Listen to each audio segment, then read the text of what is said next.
اللہ کے رسول صلی اللہ علیہ وسلم اور وہاں پر جو مسلمان تھے نماز ادا کیا کرتے. یہ مسجد پر اللہ کے رسول صلی اللہ علیہ وسلم نے زور کیوں دیا کہ ہمارے ایمان کا مرکز، منبع، مین سورس یہ مساجد ہی ہیں.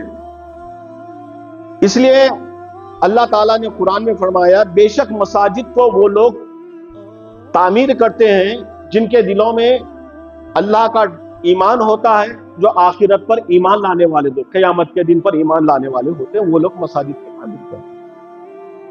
اور یہ کہا گیا ہے کہ یہ مسجدیں جو ہیں صرف اللہ کے لیے ہیں.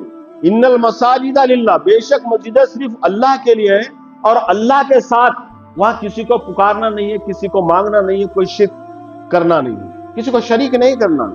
صاف صاف کہہ دیا. اور ہم دیکھتے ہیں کہ مسلمانوں کی زندگی میں آپ صلی اللہ علیہ وسلم